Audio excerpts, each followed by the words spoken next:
Hello everyone, and welcome to the Pisces Guide to Pop Culture. I'm of course your host TJ. I know I mentioned this a while ago, but I thought I'd revisit, since I now actually finally got around to finishing it, Linda H. Codega's Motheater, which is a fantastic piece of, I guess you would call it like Appalachian Gothic horror a little bit, focusing on the character of Benny, who is a black woman, former miner living in in Virginia, not West Virginia, and Motheater / Esther, who is this witch that is sort of excavated from inside the mountain where she has been imprisoned.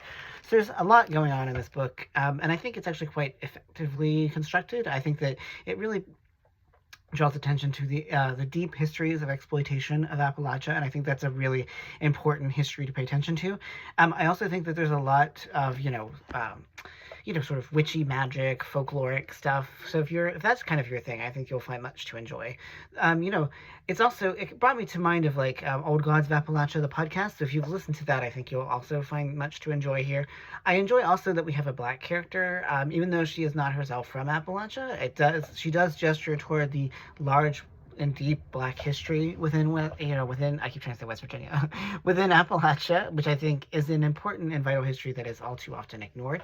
Esther makes for the witch Motheater also makes for a fascinating character in her own right, and I really just sort of enjoy these new elements of witchy magic and that kind of thing. I'm just gonna move my camera just slightly.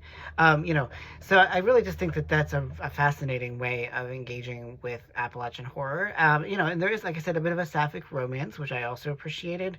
And I liked the folkloric, old magic vibe of it. I think that that's the kind of story that is very much at home in Appalachia, a region with, as we know, like deep roots, deep magics. And I am myself working on a sort of gothic horror set in my own region of Appalachia. So I read this novel both because it was interesting in and of itself, but also to kind of give me inspiration and let me know what other voices in this particular vein are doing. So if you're looking for a book that, is sapphic, that engages with Appalachia, that has a really rich, deep understanding of the region, although I don't necessarily think the author is from there, but still treats it with sensitivity, with kindness, with an appreciation for what the region has been through and what it might be. And, if you want to read a story about monstrous gods kind of, roaming the earth in the hills and hollers of Appalachia with some snake handling thrown in, then I definitely think you will enjoy Motheater. I certainly did. Took me a while to finish it, just with one thing and another, but I do think it's important to call attention to these voices that, show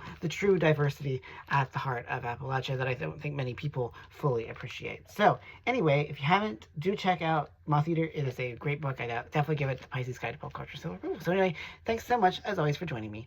Take care, y'all.